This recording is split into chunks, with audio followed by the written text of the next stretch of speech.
Hey, it's Art for my new microphone. There are plenty of excellent free plugins on the market, and in this video I want to share 10 of my favorite free plugins that I regularly use in 2023. So let's dive right into the digital audio workstation and get started.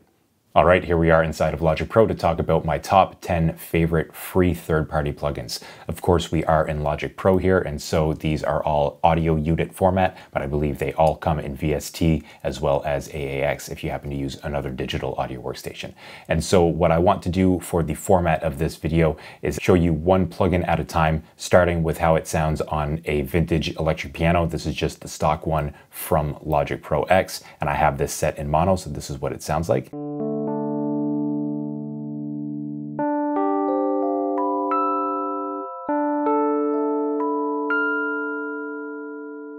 And so how I'm going to set this up is we're going to have a listen to how a plugin sounds on the vintage electric piano, and then I'm going to show you how I use it in a production, and then we will move on to the next plugin. And so the first great free plugin I have to show you, Ableton users, close your eyes for this one, is the OTT. So the OTT is a setting that is in Ableton Live, and then Extra Records basically made it available to everybody who doesn't use Ableton like myself. As you can see here, the OTT is a multi-band up/down compressor. And so by multi-band, it means that we have three different bands here: the low frequencies, the mid frequencies, and the high frequencies. And then up-down compressor means that it provides us the typical downward compression, where as a signal surpasses a set threshold, the peak levels of the signal will be brought down, of course, in an effort to compress or reduce the dynamic range. And then upward compression, where the lower levels are actually brought up in an effort to reduce that dynamic range or to compress that dynamic range in the signal. And so with the OTT on just in the stock settings that we have right here, we're going to get a bunch of downward compression, so we're really going to crush the signal, and then we're going to get a significant amount of upward compression that will really bring out the nuance of the signal. So we're going to fatten it up and really bring out that nuance all at the same time, and this is what that would sound like just on the vintage electric piano.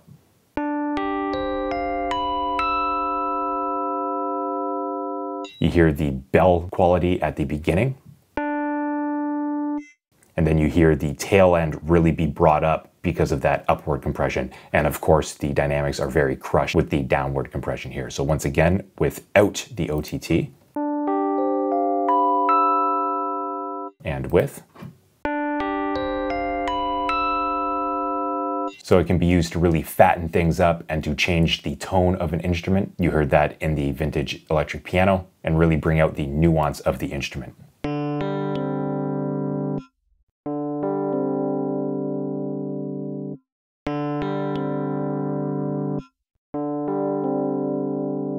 So that is the OTT. Now, of course, we should go through the controls right here. The depth is effectively a wet-dry knob. The time controls the attack and release times of the compressor, so very short attack and release, very long. The input gain is right here, the output gain is right there. The master controls for the amount of upward compression is right here.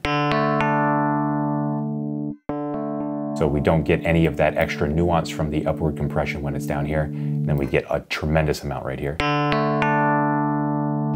especially on the attack of the note and then the release or the sustain of the note. Bring that back to 100, and then we can also control the master amount of downward compression right here. And then we can also do that on a per band basis. The brown right here is the amount of upward compression, the green is the amount of downward compression.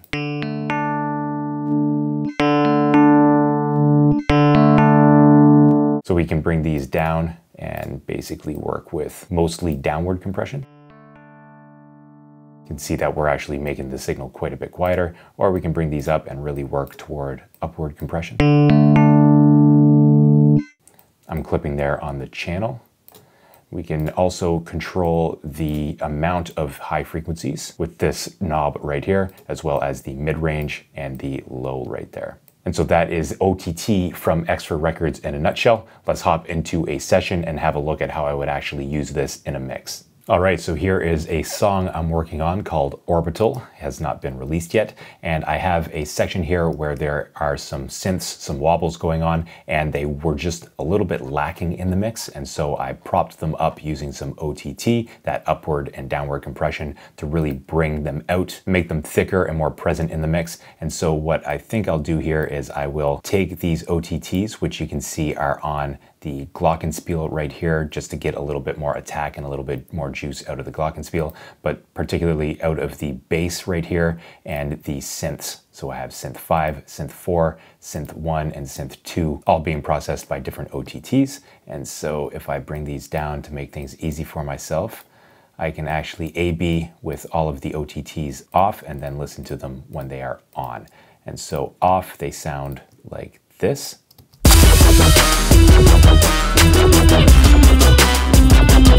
And then with the OTTs all on, they sound like this.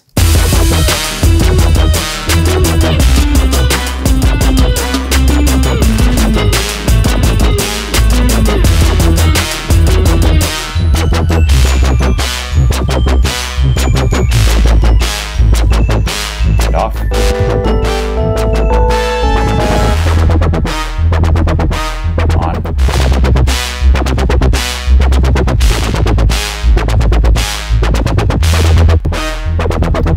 So of course I'm not level matching. Actually the OTTs are making things louder, and we do have the loudness bias, and so that is making things sound better naturally. But I think that the crushing that goes on with the OTT here, especially on those wobbly synths, really help them stand out in the mix, not only because it makes it louder. So you can see here that, for example, on synth 5, I'm using the OTT like this. So basically just took the depth back a little bit from 100% to 71. And if I go to a wobble over here, for example, and open this one up, see I brought down the depth quite a bit here as well. And so again, this is sort of like the wet dry mix. And so I'm allowing some of the wet signal to come through. If I was to drive this all the way up, then I would get a lot more compression. And then you see that I'm bringing up the upward compression, and I didn't want to crush it too much with the downward. Again, these are wobbles, so there are a lot of dynamics as the filter opens up and then closes right away. So I didn't want to crush that too much, but here's what this sounds like. And then without. So it helps bring out a little bit of that presence, a little bit of the high end. Another thing I should note about the OTT is that it doesn't crush the mids as much as it does the highs and the lows. There's a lot of musical information that goes on in the mid-range, a lot of harmonic content. And so to allow that to breathe a little bit more, of course, we're still crushing it quite severely. But to allow that mid-range to breathe a little bit more in terms of the dynamics allows us to crush the low end, make things sound really fat, and then also to crush the high end to bring out those tiny little nuances in the air band while still allowing for relative movement and dynamics in the mid-range. And so again, without, and then with, A/B,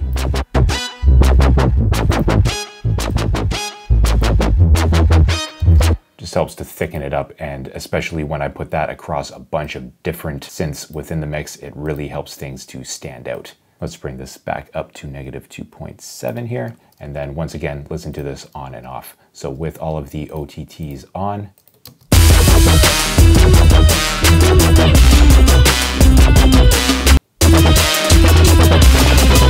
and off.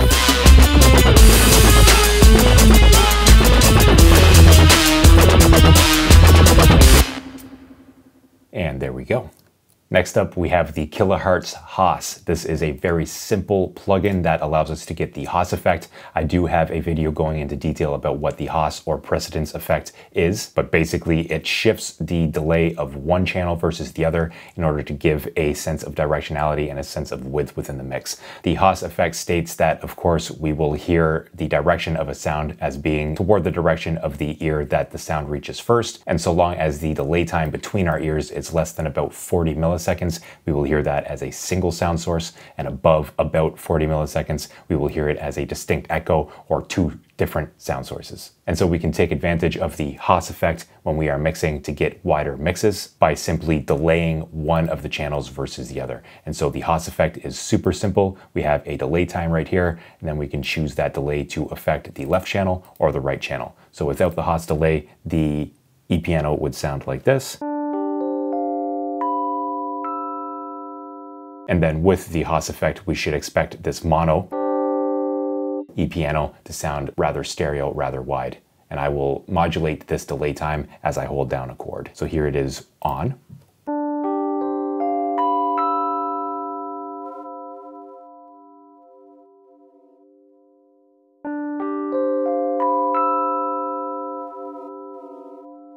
Then as we get greater than 40 milliseconds,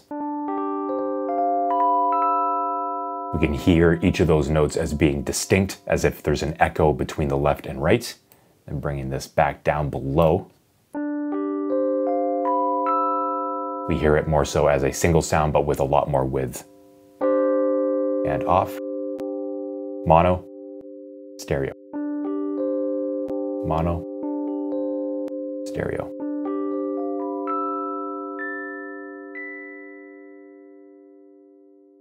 And so that is the kilohertz Haas effect, again taking advantage of the Haas or precedence effect. Now let's have a listen and look at how I would use this in a production session. All right, here we are in another one of my tracks to talk about the kilohertz Haas. And in this case, I have what I call big synth right here, but this is actually my acoustic guitar being fed through a whammy pedal, being fed through a whole bunch of other processes. And this is what it sounds like without the Haas in solo.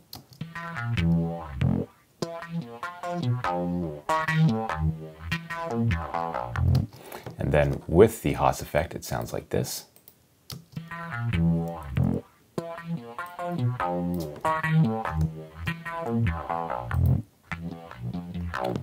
So much more centered and a little bit wider. Again, I'm only feeding the minimum amount of delay right here. But then you heard there that I'm actually automating it, and that is the kicker with the Haas effect, is that we can actually automate it and give a whole bunch of strange and awesome stereo widening to a track like this.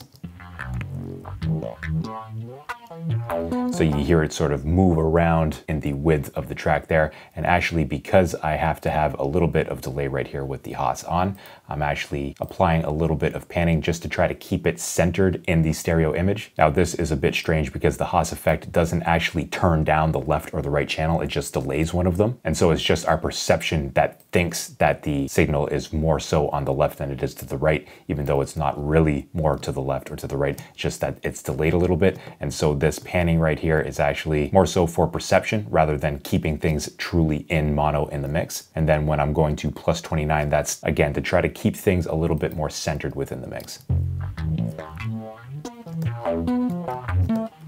And so in the context of the entire mix, this is what this sounds like.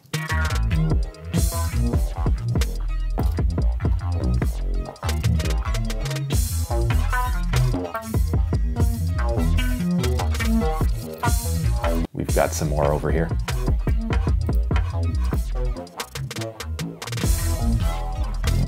So you can hear there that I'm really pushing it in some parts and really taking advantage of the Haas effect and all the craziness that can go on in the stereo spectrum. You'll really be able to hear this if you have good headphones on.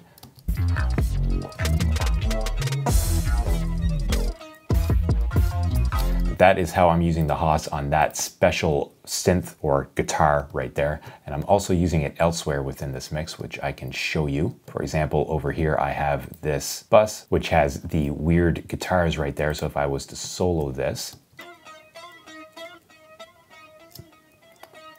and open this up, I also have some automation going on in the Haas effect. And so in this spot, there is very little Haas effect going on. Right here, we actually have a situation where we're above that 40 milliseconds. And so we should hear these weird guitars. It actually misspelled it as wired. Let's change that right here, right now. And then moving on, we have true Haas effect right here. We only have a 1 millisecond delay, and we kind of go back and forth throughout the section right here. And so if we have a listen to this in solo, we can hear the differences that the Haas effect can give us.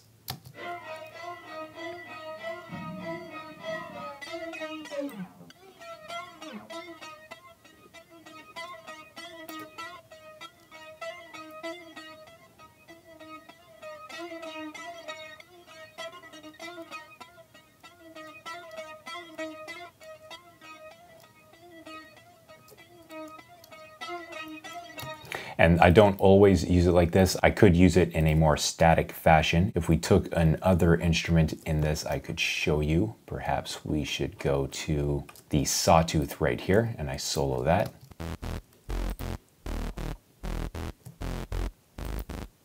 And right here, we do have some unison going on, but if I was to take that down for the sake of demonstration, mute this oscillator. So now we have a mono synth right here. I could slap on the kilohertz Haas effect right here. And now I can make this sound more stereo.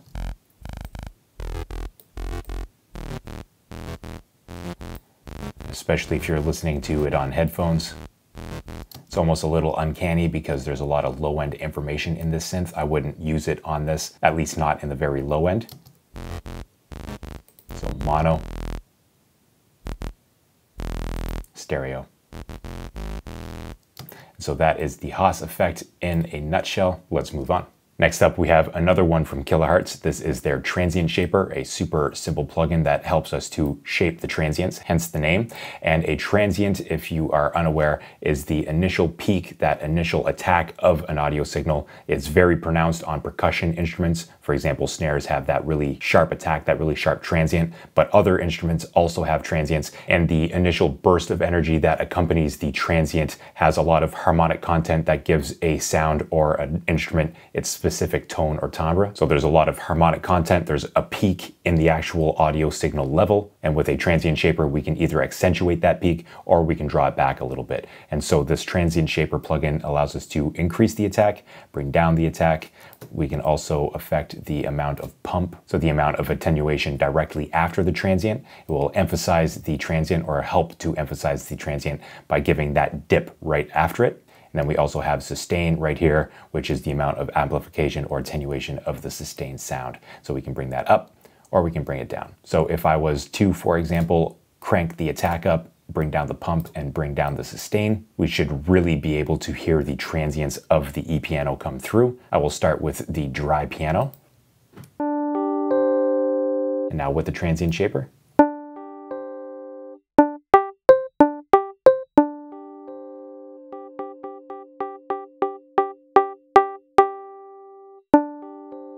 And you can hear there that it's not perfect. It is treating the next note in line as part of the sustain of the note.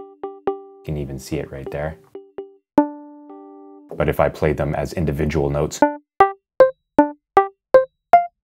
then we can really hear that attack come through. And so I don't usually use the transient shaper. You can see I'm clipping right here. Necessarily on pianos, I will usually utilize it on more percussive instruments like snares, for example. I can actually turn this pump on and try that again.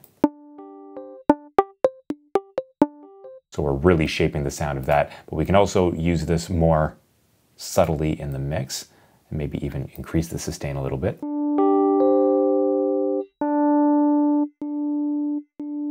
Versus having that off. You hear that we can actually increase the sustain, so this isn't only shaping the transients, it's actually shaping the entirety of the sound.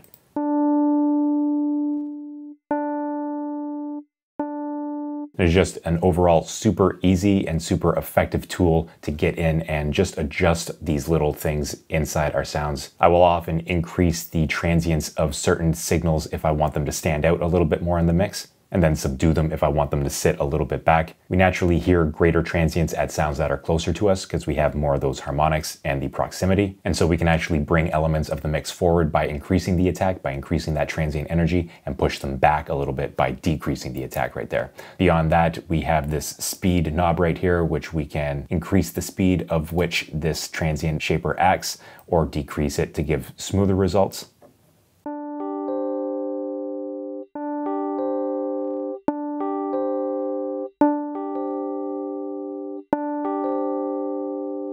And if we wanted to, we could enable this clip so that we would actually clip the signal within the plugin rather than having it clip elsewhere within the signal chain. So you saw there that I was clipping earlier in the actual channel right here. With this enabled, we will actually clip within the plugin,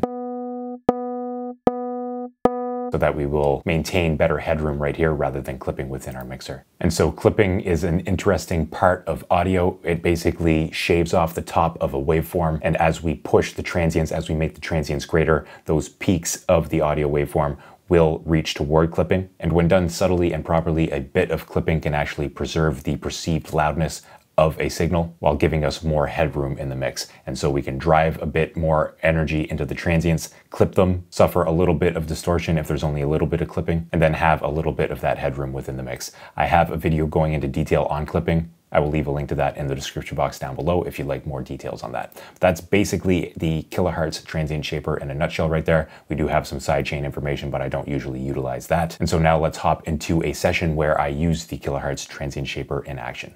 All right, here we are in yet another one of my songs where I'm utilizing the kilohertz transient shaper. In this case, I'm using it on the snare top for the drum kit, and I have this soloed right here in order for us to have a listen in solo first. So here is it without any transient shaping. And then with transient shaping. So just a lot more attack on that. As you can see, I'm really pushing it, and then I'm really pushing the sustain, and I've got a little bit of pump just to give even more accentuation to that initial attack on the snare. Now, I'm not using the clip right here, but funny enough, I am using the standard clip afterwards. This is a paid plugin, not a free one. It is my go-to clipper though. I'll leave a link to it in the description box down if you're interested in checking it out. But you can see that I'm clipping quite a bit of the snare. Then if I turn the transient shaper off, I'm really barely clipping it at all. So you can see how much more I'm pushing the transient just with this simple transient shaper, and you can kind of see what it's doing. So a lot more. And then that hard clipping really gives us that big punch and a little bit of extra distortion on the signal. And so in the context of the mix, this is what this sounds like without, and then I will toggle it on. So without.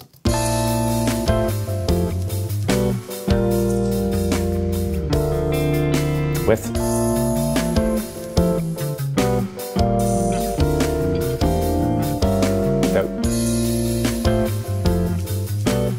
Kind of laid back with it on.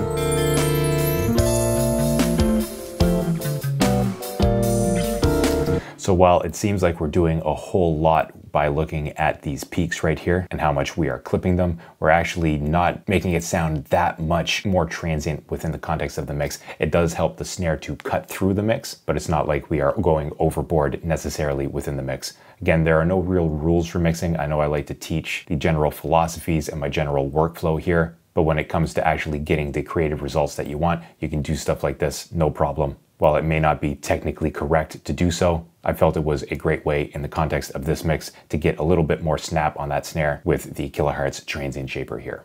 If you've seen many of my YouTube videos before, you'll know that I'm a big fan of distortion and saturation, and a great free saturator is the saturation knob here from Softtube. And so again, the dry piano sounds a little like this. And then with the saturation knob on, we just have a single knob, and we can add that saturation. And it doesn't take a whole lot. Let's bring down the output here. You can see things warming up to really drive that piano. So we can really destroy the audio here, or we can just do it more subtly.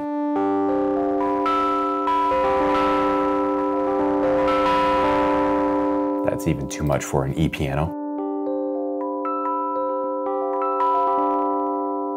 And we also have saturation types. So the neutral option gives us a general saturation across the entirety of the frequency range. Keep low means that we are keeping the low end more intact. We aren't distorting it nearly as much.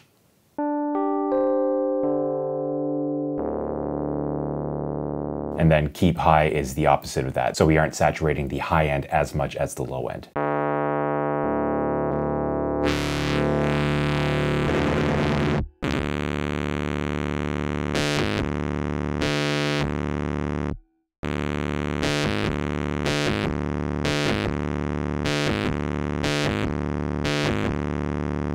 That is the Softtube. You can hear that it's bringing out some of that extra information from the E piano. And that is what it sounds like on the E piano. Now let's hop into a session and check out how this super simple but super great sounding saturation plugin can be used. All right, here we are in a session for another unreleased song as of the time of this recording. And this time we are talking about the saturation knob and its use on particularly the fingerstyle bass right here. I really like using saturation, not only the saturation knob. You can see here that I have the Saturn II from FabFilter as well, but I really like using this stuff on MIDI basses to just help give it a little bit more flair, a little bit more humanness in the mix. So we will have a look at that. And then I also have it on 2 synthesizers over here. So 3 instances of the saturation knob on this track right here. And the bass, I have the keep low settings set. In the synth 1, I have it neutral, and in synth 2, I have it keep high. So I'm giving a decent amount of saturation to each of these 3. And let's have a listen to this part of the mix with and without these saturators. So I'll put them up here, and then I will select these so that I can easily A/B them on and off. So without, this is what the mix sounds like.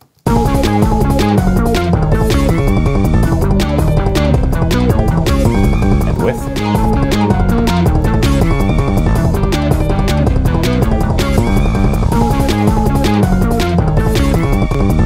And you can hear definitely on those bass runs the MIDI-ness, so to speak, of the bass when there's no extra saturation on it from the saturation knob. And then you can really hear it almost sound like it's being driven through an amp when the saturation knob is on. So if I was to actually solo this bass right here, that part right there, that doo-doo-doo-doo-doo, that is without saturation, and with saturation.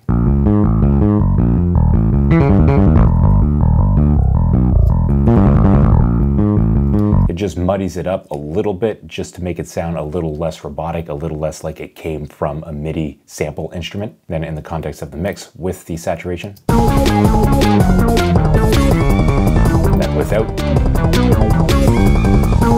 Makes a bigger difference on those high points in the bass, and it also makes it sit a little bit better in my opinion when it's not doing that. Now I could push this way beyond what was necessary in the mix. Just really destroy it. I don't think that that sounds nearly as good as where I had it.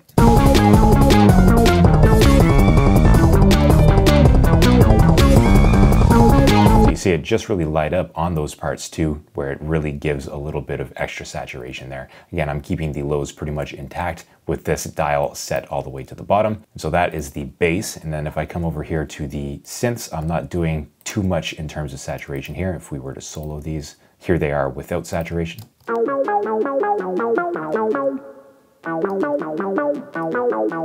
then with.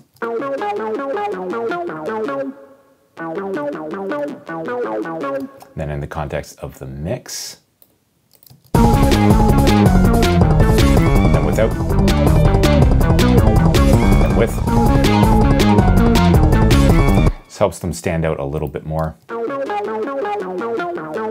But you heard that similar to the transient shaper, it sounds like a lot when we're using distortion on solo instruments and when we are monitoring them in solo. But then in the grand context of the mix, it really doesn't make that huge of a deal. And so I would implore you to be a little bit more aggressive if you aren't using distortion or saturation in your mixes, to push things maybe a little bit harder than you would feel comfortable with in terms of listening to them in solo, because the likeliness of you destroying the whole mix with a little bit of saturation is pretty unlikely in my opinion. Of course, you don't have to take my advice. That is only my opinion, but I figured I would share it in this video anyway. So that is the saturation knob.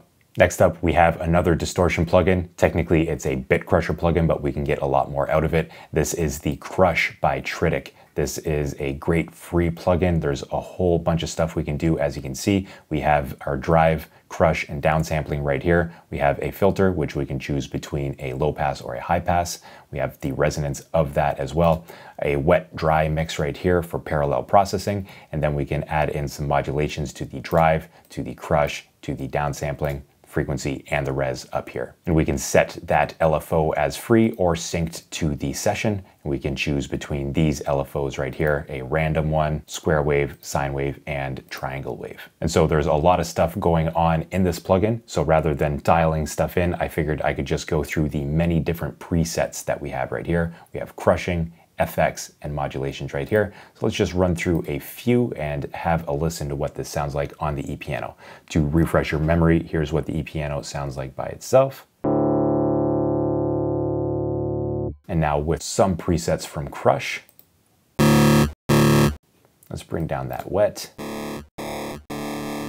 It's a classic bit crush, cheap toy. Crackling. Really crushing it there. Can't even really make out the notes anymore. Some really grainy sand there.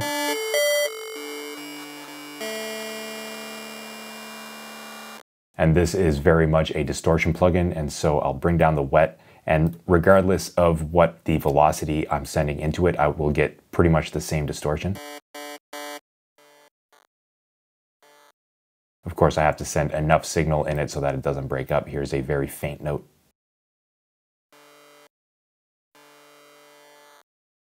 Sort of stops there. Whereas when I'm sending in more signal, it won't break up nearly as fast. It broke up there. Moving on, dirty crush.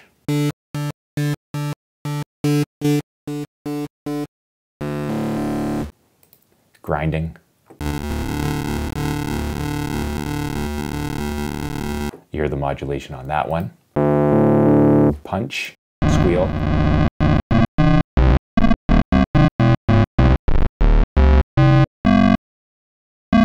So that's another one that it really changes the way that notes are even processed. So that's D and F respectively, but it doesn't sound like a D and F. I'm actually going down in pitch as I go up. So that's a really cool effect. You can get some really happy accidents with crazy plugins like this. Broken video game. Digital water. Really cool stuff. Super powerful plugin, and it's crazy that this is free.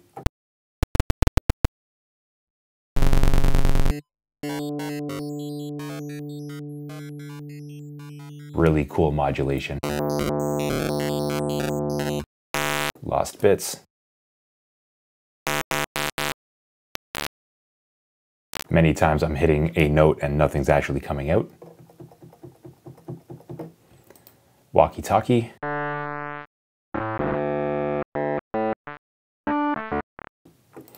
Airy modulation. Chopped bits. Some classic stuttering there. Crunchy tremolo.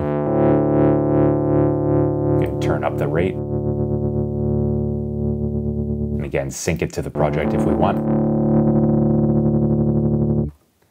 Drive vibe. Filter mod. Gainy modulation. Random walk. And now we are back to the first one in the presets there. So a ton of power in this free plugin. I'm really a big fan of this one. I don't use it as often as I should, but it is a super creative plugin that I love using when I use it in music production. So let's hop into a session where I actually utilize the Crush by Tritic.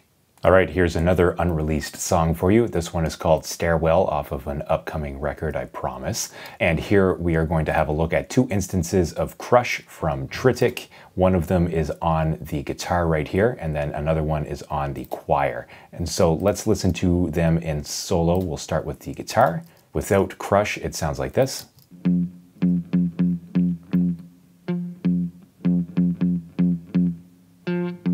then with Crush,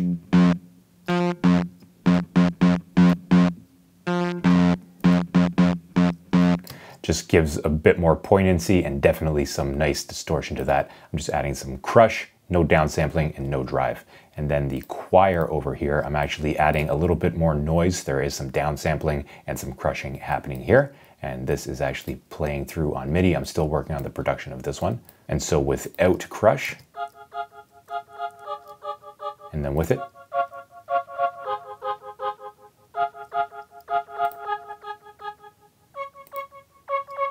so that's going to help this choir stand out a little bit more in the mix. And now listening to them both in the mix, let's listen without and then with. So I will select these two, turn crush off like this, and then without crush, it sounds like.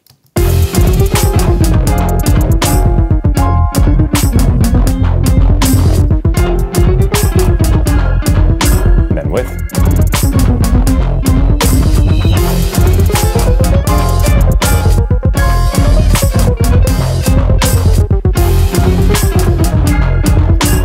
Just this really helps those signals be heard more in the mix, and just a great distortion plugin to mess about with in music production. I see that I have a delay going a little bit too long there, maybe something to fix. But what I want to focus on is the crush right here, and how I can just add a little bit more distortion and a little bit more presence to elements. We don't have to absolutely mangle a signal with a bit crusher like Crush. Again, this is a super powerful free option for you if you'd like. And like I demoed with the ePiano, we can go and absolutely crush our signals, as the name would suggest, with some bit crushing, some downsampling, or we can use it more subtly like I did in this mix here.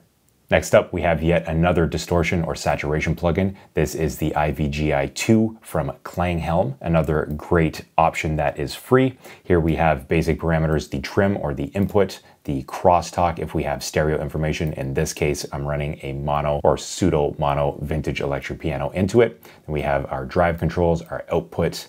I'll bring the output down for now. Our asymmetrical mix, which I suppose would make it sound more like tubes the more we go up, getting more of those even order harmonics, and then more like tape with the odd order harmonics the more we go down. And we have the response, so we can hone in on the high frequencies, the neutral point right here where we aren't really accentuating anything, or the low frequencies down here. We also have a relaxed control right here just to bring things back down and to give a smoother style of saturation. And so without the saturation here, and with, very subtle, we can bring up that drive.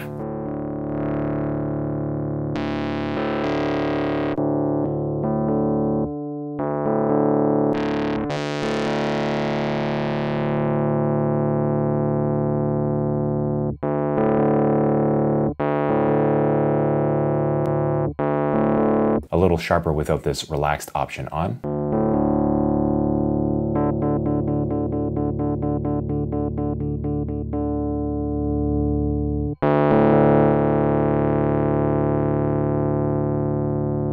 So a little bit extra thump in the low end or in the high end.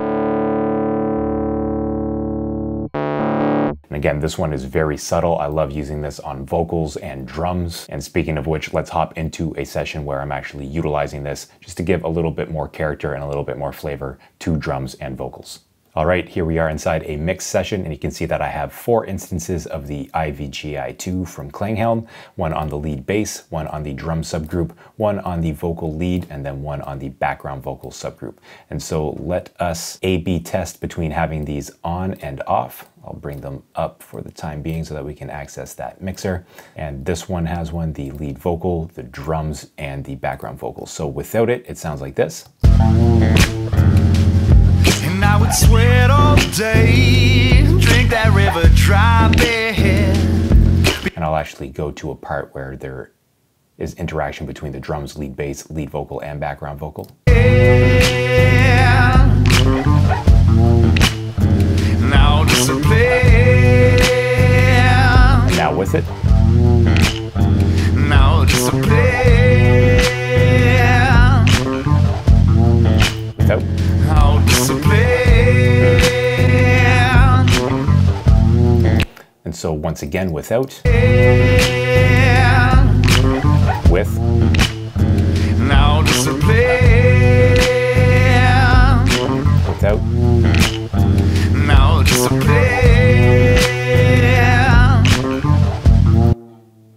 Now discipline.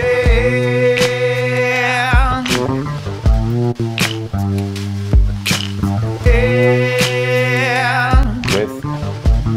So it's really subtle in the context of this mix. I'm just adding a little bit of color, a little bit of distortion to each of these in varying amounts. Getting those out of the way if I was to just solo the lead bass and A/B this. Off.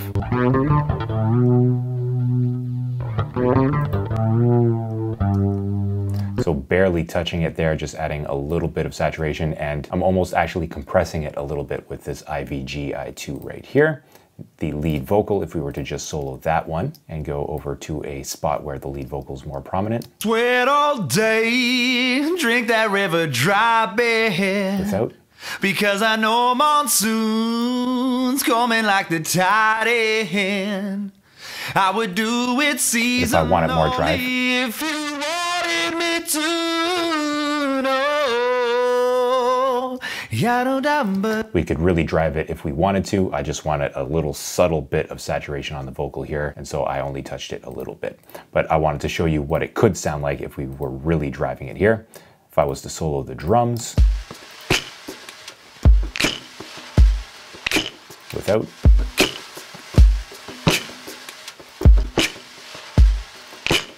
So this just helps glue them together a little bit. It actually brings them back down in the mix a little bit so it's not perfectly level matched. But again, I could drive this up. But again, not the vibe I was going for in this mix. And then of course the background vocals. If I am to solo those ones, just have a listen with the IVGI2 on and off. I drove these ones a little bit heavier. Now wanted to get a little bit more aggressive with the background vocals. They are hard panned, as you can tell, and I just wanted them to stick out a little bit, but also be a bit subdued at the same time. So a little bit of compression that happens with this, combined with the harmonic saturation, helped me achieve that goal. So again, the background vocals and the drums are subgroups right here, and then these two are individual tracks in the mix. So that's what I've got from Klanghelm here. And we're back with yet another distortion plugin. This is a freebie from DigiNoise. The plugin is called the Trap Drive, and what we have is 8 different styles of distortion. We have an input control, an output control, and then an amount control for the amount of distortion. Now, while the controls here are pretty simple, the sounds can get out of control pretty quickly, and so I'm probably going to be doing a little bit of level control in post when I'm editing this video, just so that I'm not all of a sudden blowing our heads off in terms of the level that is being outputted from this. We have the bypass control, suppress DC, which should make things a little bit less noisy, and then we also have oversampling right here. And so let's have a listen to the piano by itself once again.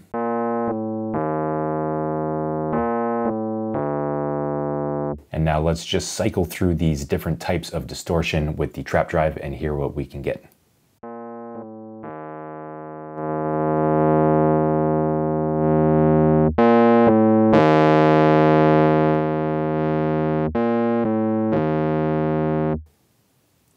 Next. This one's a bit more subtle.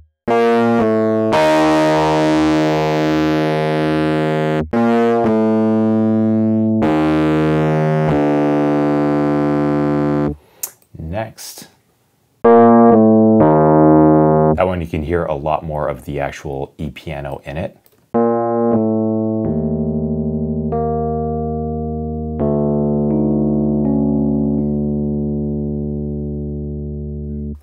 Next up, and I'm just going to keep this amount all the way up. I would typically hone this in.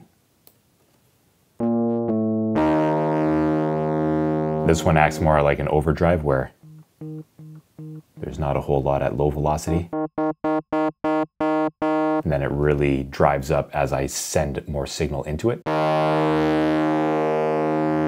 Next up.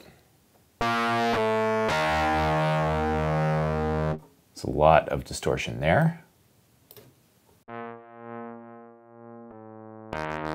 That's really crushed.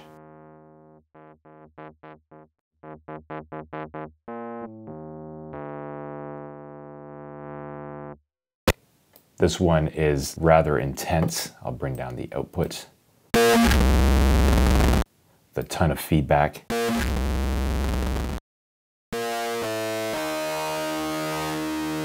Drop that an octave. So a lot of extracurricular activity on these notes here. So most of that information is coming after the signal.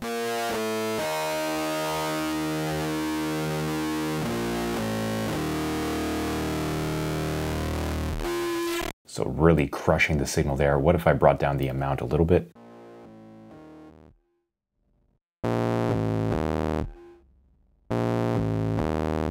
You're still getting some of that, it's just not as intense at the ending of it. And if we go to the last version, just to go through all 8.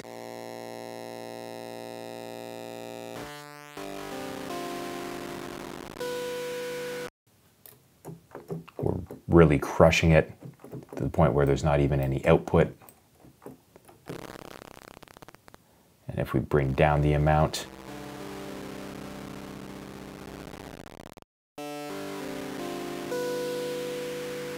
really noisy right here. Almost as if it's bit crushing a little bit. And so that is the trap drive, a whole lot in a small, easy to use plugin right here. Again, 8 different types of distortion, and very simple controls. Let's now jump into a session where I actually use the trap drive so that we can hear it in action. All right, here we are in yet another session from an unreleased track. This one is called Interstellar, and in this one I have 3 individual instances of trap drive. Now, one thing that trap drive as a plugin does not offer is a wet-dry control for parallel distortion, and so I actually set up 2 different parallel distortion buses in this one. But first, let's have a listen to what it sounds like just on the beatbox by itself. So I'm going to solo that and actually mute the parallel distortion that I have this beatbox being sent to, because I actually used 2 instances of trap drive, one on the track and then one on a parallel return right here. The first one, I have the second type. I have it pretty much cranked, actually all the way cranked. Then I have the output turned down. And so the beatbox by itself without trap drive sounds like this.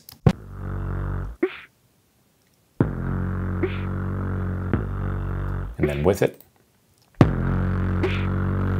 So it obviously makes it louder. I'm not level matching in this production session, but it helps it push forward in the mix. Definitely gritties it up. And then what I have here is I wanted that really nasty distortion I got from the 7th type that has a lot of extraneous noise after the fact. And so I set this up on a parallel bus right here. So I'm sending out of this channel, the original beatbox channel, to bus 19. Bus 19 is coming in right here. Then I have another trap drive followed by a doubler. This is a paid plugin from Waves, just to separate and hard pan one copy to the left, one copy to the right, and having nothing in the center to kind of make way for the main beatbox here, then having this wicked distortion more so as a stereo effect. So if I open this up now, or unmute it, I should say, and then have a listen back, you hear that stereo information.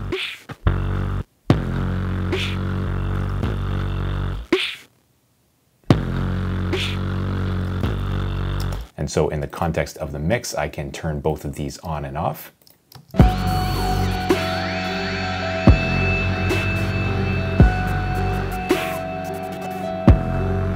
Off.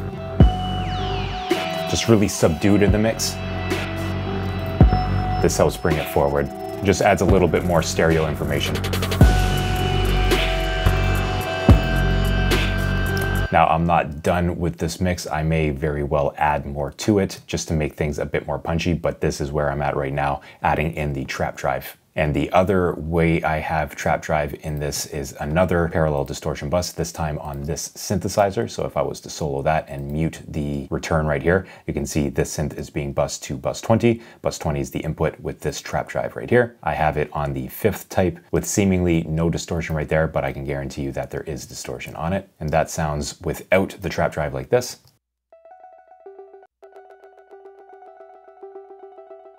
And then with it, adds a little bit more stereo information. And I actually have a gain right here, utility plugin, where I actually swapped the left and right, just so that what the left channel is feeding into this is actually going to come out on the right and vice versa.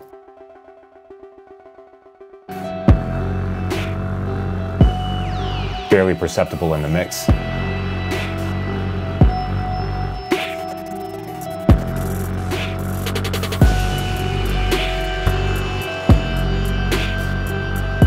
It just helps to add a little bit more interest and a little bit more stereo information to the production session here. So that's what I've got for you in Trap Drive in this session. All right, we are done with distortions and saturations for this video. We are moving on to time-based effects, starting with the delay. This is from 6th Sample, and this is a fantastic plugin. I usually set up my delays and reverbs on effects returns, but for the sake of demonstration, at least on the vintage electric piano here, I'm going to mess about with the individual dry and wet knobs here. So the dry knob is the, in this case, vintage electric piano going in, and then the wet knob controls the amount of delay. And so you can see the vast amount of different controls we have. And the great thing about this plugin is that if we hover over any of them, you're going to see this part of the plugin tell you exactly what it does. So duck, for example, makes space for the dry signal by sidechaining the wet signal. And so that is a pretty cool effect. I often set up sidechain compression on my effects returns that have delay and reverb on them. And so that is a neat thing to have just in the plugin itself. We have distortion, controls the amount of distortion add to the wet signal using the selected type in the dist drop-down menu. Speaking of which, we have our distortion right here. We can choose between saturation, asymmetrical distortion, clipping, tube, rectify, crackly, lightning, amp, bumpy, razor, and pixelated. So a ton of options there. And then we also have modes for the actual delay itself, ranging from normal to reverse forward to pure reverse to chaos and reverse chaos. And so there's a lot to go through in this plugin. Let's just run through a few different presets and have a listen to what this sounds like on the ePiano. So Lo-Fi 1. This is only the wet control. Spice Up 3. Sounds fairly similar. Let's go to design, maybe riser 1.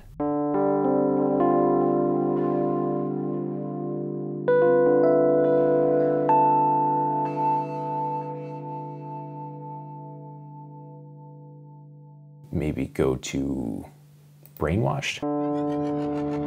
There we go.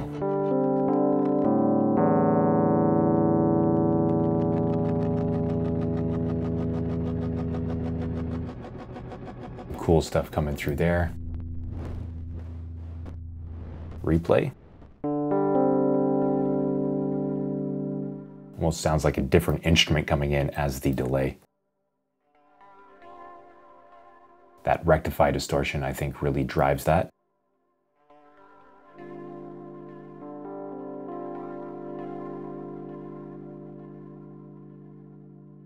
Ghost around.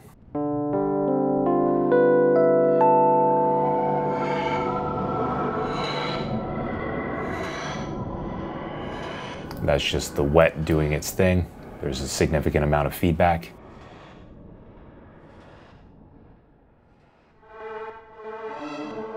So a lot happening after the initial audio is sent into the delay. Let's go to reverbs maybe, cold ambience.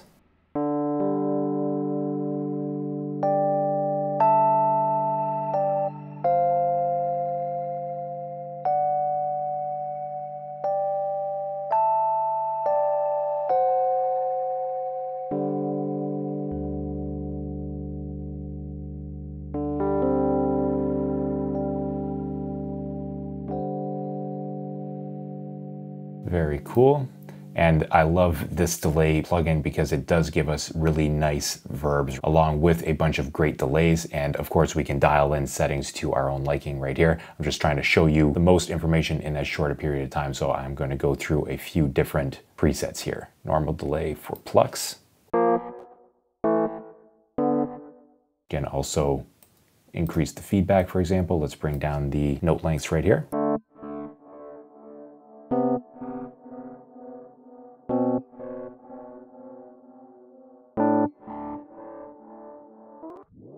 Long decline.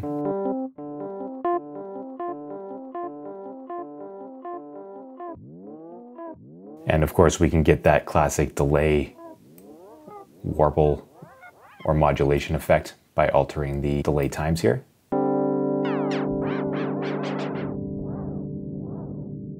I personally love doing that on my guitar delay pedals, just playing a chord and then messing about with the delay time to get those sort of wacky effects.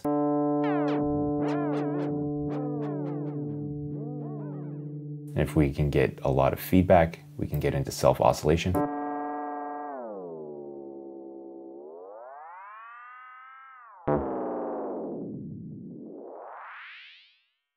Very cool. And before we move on, I just want to show you something in reverse chaos here.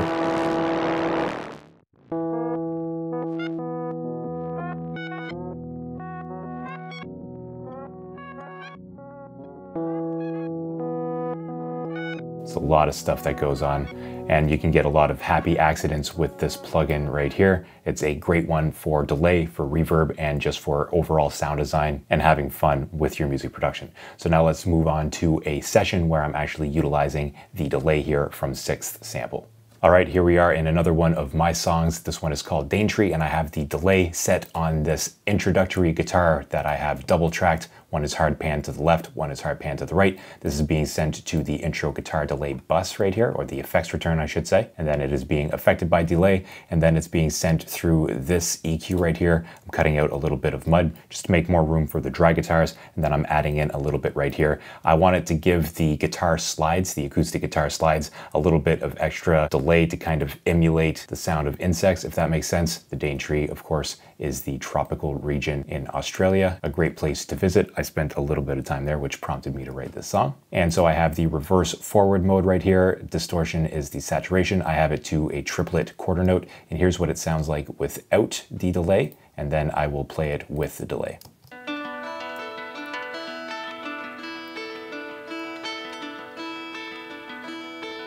And with the delay. Nice and subtle.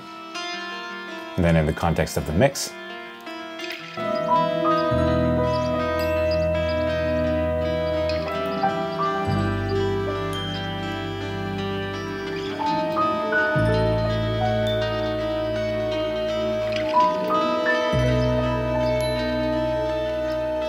without it, with it.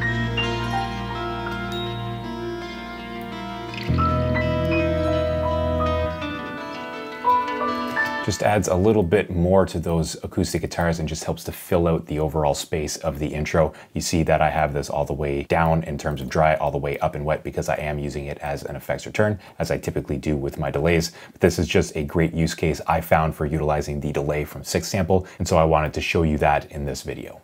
The second time-based effect I have for you in this video is the Valhalla Supermassive from Valhalla DSP. You may have heard of this one before. They have a bunch of great, simple to use plugins, and we are just going to run through a few different presets in this one to show it off with the vintage electric piano. Once again, the piano itself is mono, although the Valhalla Supermassive is stereo. We have many different modes to choose from based largely on constellations. So for example, Capricorn will sound a little bit different from Scorpio, sound different from Lyra. You can hear all that stereo information going on. So I'm going to keep the mix at about 50 right here, or whatever the preset sets it to. We can just have a look and listen right here. We have our width control, the delay control, of course, time-wise, the warp, which adjusts the delay lengths relative to the delay setting. We have a clear option right here if we want it. And then we have our feedback control, our density, and then some modulation and some EQ right here. So let's just run through a few presets.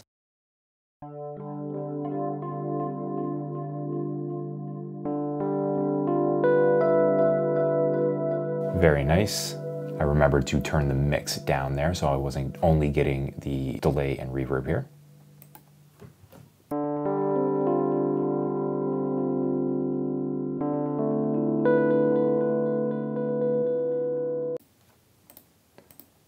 Echoes out of the way.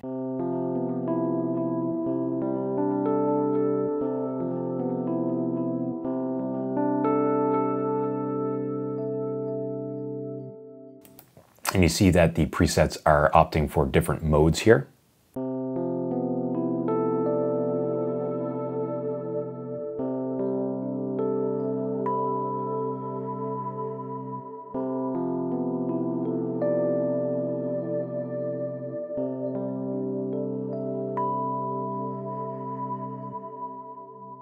Nice reverse cloud of eighths. The palm mute right here as a guitarist piques my interest. Make sure that mix is down.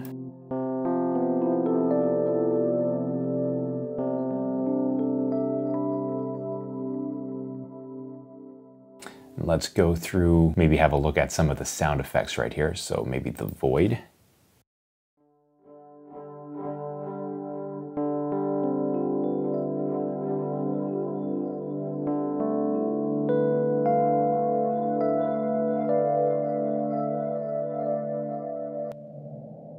VGER. Some nice modulation there.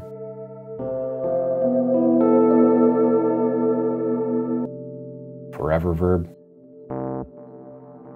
Does it actually last forever?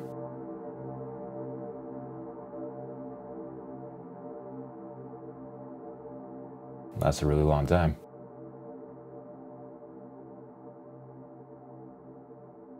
Next, rings around the world. Eighth pre-delay. So I think we're back to the typical echoes here.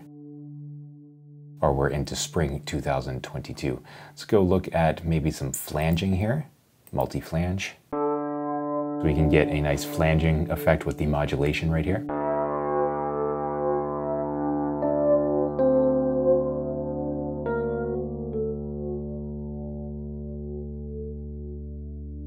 Very cool. So that is a quick look at the Valhalla Supermassive from Valhalla DSP. Now let's have a look at using this inside a session properly.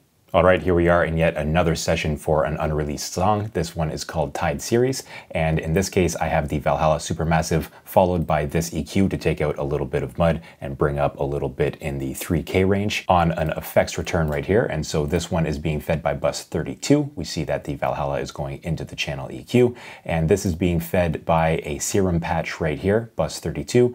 And then if we scroll all the way over, it's also being fed by this instrument right here, going to bus 32. This is a cello, and more specifically a cello and tremolo. And so if we go back over here to this channel, we see that it's muted. I will unmute it. And if we go to the actual effects return itself, I have a track for it here in Logic. See that I'm muting it as things kick in. And so I'm feeding into it for the first 16 bars and then I'm muting it off. And if we go here, there is some ramping going on. So I'm ramping up in terms of the delay time in milliseconds, and I'm also ramping up in terms of the delay warp. Now you see that we have a preset. I chose Planetarium just to give a nice wide mix, and of course this has to be 100% wet because it is an effects return. And so if we go over here, we can have a listen to what's feeding it first, and I would have to scroll down for cello trem, and I'll actually bring that over so that we have them back to back. And so these two tracks are feeding into the Valhalla Supermassive. Without the reverb, they sound like this. Now this is going to trigger on because I have some automation.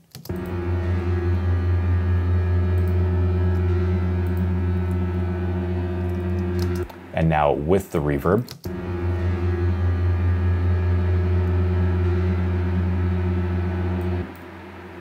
you can see that is going for quite a while. Helping to add some extra depth width. And now you're going to see these start to move and ramp up.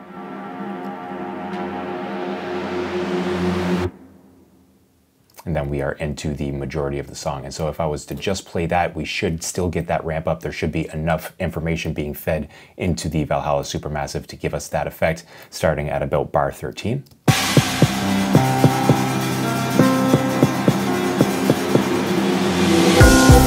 So that, along with that reverse cymbal, kind of gets us into the bulk of the mix. And so that's how I used Valhalla Supermassive in the context of this one. You can see the settings right here. I have maximum mix because it's an effects return, maximum width. The delay and warp, I just automated up to give a rising effect. We've got a good amount of feedback, good amount of density, and so on and so forth, some modulation and some EQ. I didn't want a whole lot of width from this Valhalla Supermassive in the low end, and so I axed that from the signal, but then of course I utilized a channel EQ after the fact anyway. Wanted to double check that there wasn't a whole lot in the bottom range, but then again to reduce some of that muddiness right here. So that is again how I used the Valhalla Supermassive in this one.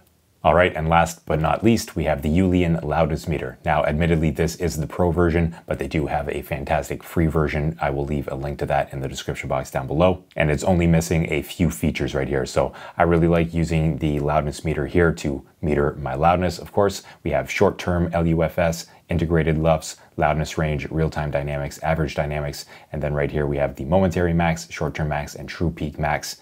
And we have a timeline right here to show us at a glance how loud our mix actually is. And so if I was to run the vintage E-piano through it, I would actually have to play along in the timeline here. So I will hit play right here in the session.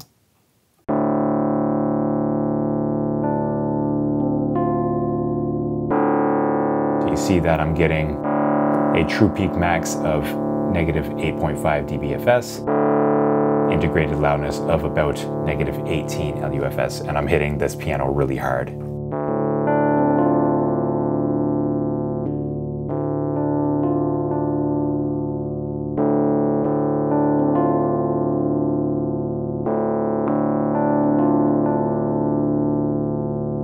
And so right here, you can see that I am peaking this channel at negative 7.3, and this is actually the true peak max that Ulian loudness meter is telling me. I will actually typically use this at the end of my mix bus or my master chain, just to make sure that I'm hitting the targets that I'm looking for, and also that I'm not actually clipping or going past what would be necessary or appropriate for what I'm mastering to. For example, if I was mastering for a streaming service, I wouldn't want this true peak max to actually go above negative 1.1 dBFS, just so that when the WAV file that I'm exporting is converted into a format for streaming, there's not a clipping that happens to it during that conversion. And so it's great for music, and it's definitely great for television, where you definitely have targets to reach for. Overall, just a super simple, easy plugin to utilize just to get some more information about the loudness in your mix. Again, this is the pro version, but they do have a fantastic free version that you can check out in the links down below. So that's the last thing I have to show you with the vintage electric piano. Let's hop into a session where I'm actually utilizing the Ulian loudness meter. All right, last but not least, I have the Ulian loudness meter, and this is a mastering session for a track that I released. This one is called To the Moon and Back, and you see here my entire mastering chain. I have a video going into detail, I believe, on this mastering chain. I'll leave a link to that in the description box down below, but it starts with Ozone from iZotope. This is a paid one. It starts with that Clipper plugin I showed you earlier. That is also a paid one. Saturn 2, my go-to saturator from FabFilter. Again, I really love distortion and saturation. This is my go-to. And then the Pro L2, of course, everybody's favorite brick wall limiter, just to maximize the loudness. And then the Ulian meter on top of all that, just to meter the loudness of the track. And so if I play this back, I should have pretty decent loudness. Of course, this is mastered. And so we will be able to see the short-term integrated loudness range, real-time dynamics, average dynamics, momentary max, short-term max, and true peak. And so I can make this bigger for you, just drag it out, and we will see the time horizon right here.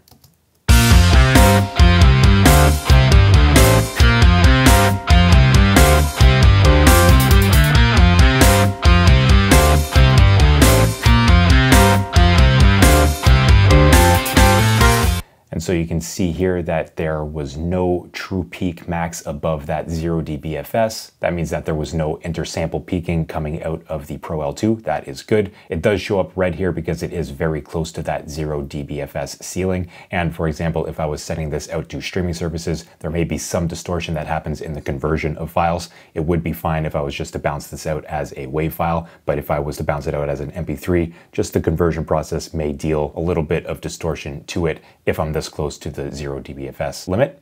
You see the short-term max is negative 7.7 LUFS, the momentary max negative 6.4 thus far in the mix.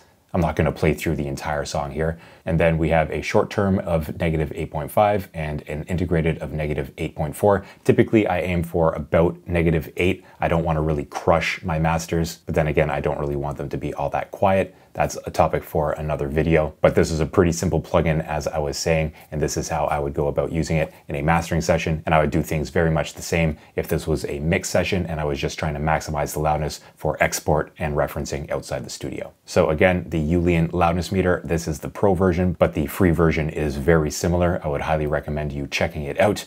All of the plugins, including these paid ones, I will link in the description box down below if you're interested in checking them out for yourself. And that is what I have for you inside Logic Pro for my 10 favorite free third-party plugins. All right, so those are 10 of my favorite free plugins in 2023. I'd love to hear what yours happen to be, so please leave a comment down below describing your favorite free plugins. I'd love to try them out and maybe incorporate them into my workflow.